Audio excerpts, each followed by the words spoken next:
Yo, what's going on, everybody? I'm Blitz5, and I have some awesome PUBG news for you guys if you're PC players. However, if you're familiar with my channel, you know that I'm a console player. I play on the Xbox One X, and we haven't really been receiving much love recently, but update number 29 is now in the test server on PC, and I want to cover this for my channel because a lot of these updates I think are really awesome and are going to bring some nice quality of life changes to PUBG in general, and eventually, emphasis on eventually, we will be seeing this on console at some time in the future. Just unfortunate that we're pretty far behind. And just to give a reference here, if you see the beginning of the patch, PUBG references that Survivor Pass number 3 wildcard is coming to an end soon on PC, and we haven't even started this yet on console. We're still just ending the season 1 beta right now.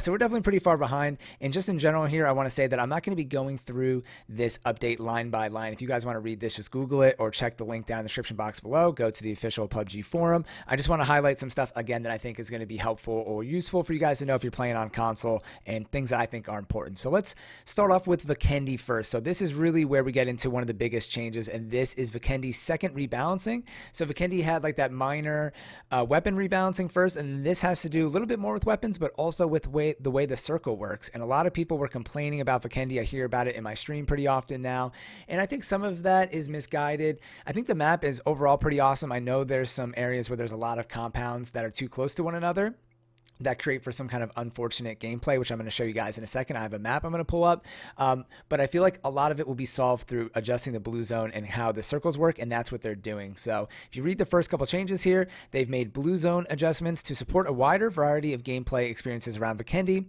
The initial safe zone will now be placed in more varied locations, and the waiting time between certain blue zone phases has been reduced. So they're going to try to make the initial safe zone be more drastic and change locations. And I want to show you guys the map real here. We'll go full screen. So here's an area that I think a lot of people is a great example of why where there's too many compounds next to each other, and I call this area the Bermuda Triangle of Death in PUBG. And really, if you want to say, you can make it from Garoka to Dino Park to Tovar, maybe Villa, but this is really the triangle right here. These compounds are so close to one another. There's a lot of forest in here that you can really hear pretty much anybody shooting in this triangle, and people come running from every direction, and not to mention there's major cities outside of the Bermuda Triangle, so they'll hear you come running, and you really have no safety here, and it becomes just a major disaster zone.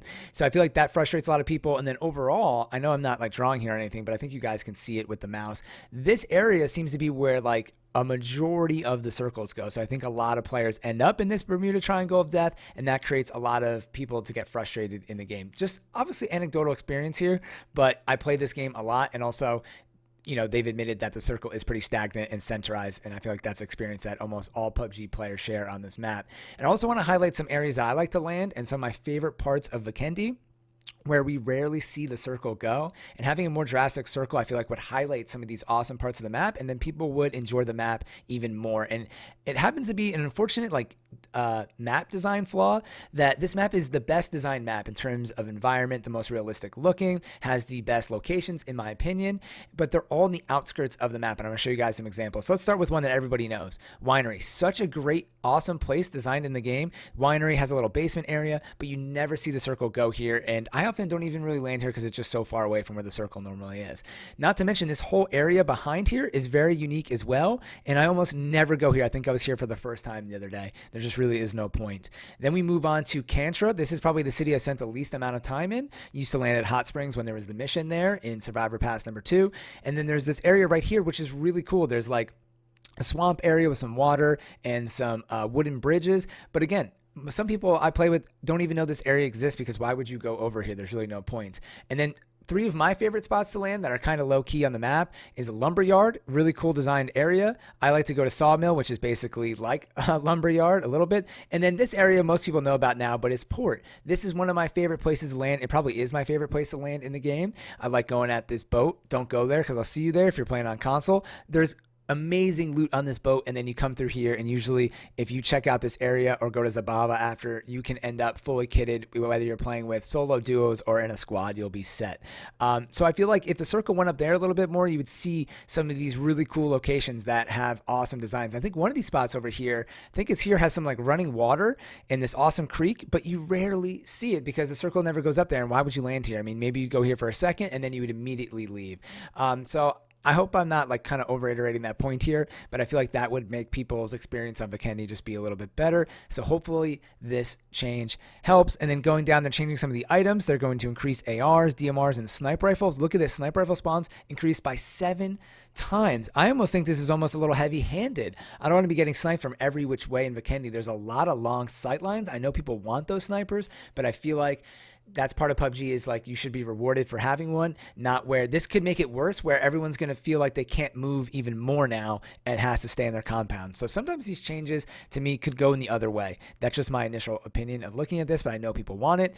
They're also adjusting the secret cave. They're saying since the cave is no longer a secret anymore, they're actually going to drop the care package loot from being in there. They're going to make it a high loot area, high tier loot area, but they're taking away the care packages. Care packages will no longer spawn in the cave. And I think that is, it's kind of sad to see it go, but because it no longer is a secret and everybody knows about it, I think it's pretty good. Almost too many people have like, well, almost too many people is a weird thing to say, but it seems like maybe too many people have level 3 gear and crate weapons towards the end of the game on Vikendi, so I think that's probably a fair thing to do. And they've added the MK47 Mutant to half grip, thumb grip, and laser sight, and removed the Winchester and R45, and they've increased the Moonlight weather condition percentage, which, yeah, I haven't really been seeing Moonlight. A lot of people love Moonlight. To me, I'm kind of on the fence about it. Sometimes it creates like a weird, like not glare effect, but like it's hard to see people for me. I have bad eyesight, so maybe it's just a me problem. Then here's something that I am really, really excited about. Quality of life stuff. Small changes to me that make big, big changes in the game. And this is tactical map markers. So if you hold the button, instead of just pinging, if you hold the ping, we're going to have 6 different ping options. And to me, this is just huge. You know, this, I noticed this a lot when we were playing Apex Legends. If you guys have played that game, the ping system in there is incredible. So many different options. And this just really helps.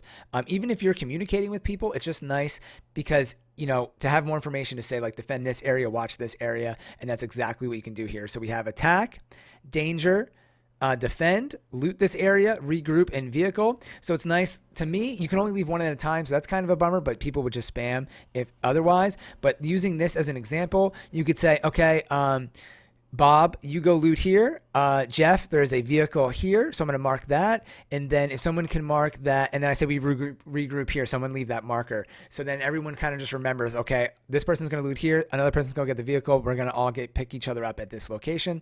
Just makes it, to me, more organized and much better for you know, everybody to see. And obviously, you have to realize that when you put out a compass marker, you know, your 320 on the compass is different to somebody else's 320 depending on where they're standing from you.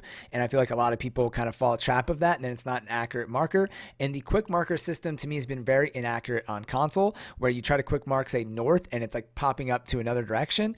So to me, using the actual marker on the map itself is the most efficient and effective way to let people know what's going on or what you're marking. So try to remember to do that, I guess, everybody. And then this is a small quality of life change. The throwables, crosshair. Sometimes it's hard to tell if you're going underhand or overhand, so this is just going to be another reminder that maybe you're in overhand mode or in underhand mode. You can see the little bit of a highlighted line there. And then we have some mini map improvements. You can see if your players are off the map, what direction they're at. Again, just quality of life stuff makes the game better. Altitude marker for parachute. I don't think we need to spend much time on this. They have a flare gun UI improvement to let you know that you're aiming in the right direction, aiming straight up, and that you're going to get the crate. It says correct position to successfully call in a special care package or armored US, so letting you know that you're in the right spot. Again, if you're playing on console, we've seen a lot of players shoot off the flare before the first blue zone. You have to wait until after that first blue zone. And then they've added some stuff for custom game. So I don't know how much I want to get into this. They're doing a lot of changes to custom games, so you can have some more customizable options. You can kind of decide what kit you want to spawn with. And basically, they're just working on making custom games more customizable.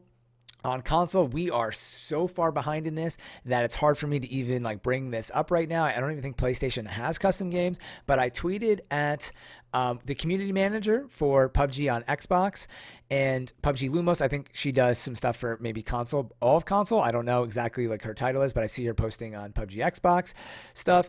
And she confirmed that they are working on this stuff for console. It's not like I asked like, hey, can you at least let us know if this is being kind of like pushed away because there's other emergency fixes with the game, because I run custom games. And she said, yes, it is coming. Obviously, they don't have a time frame, but they are working on custom game stuff for console. So we haven't been forgotten about. Obviously, it just might be later, but that's good news because, again, I run a lot of stuff on customs, and we don't have any options really at this point other than deciding the team size, the map, and the weather. That's really about it.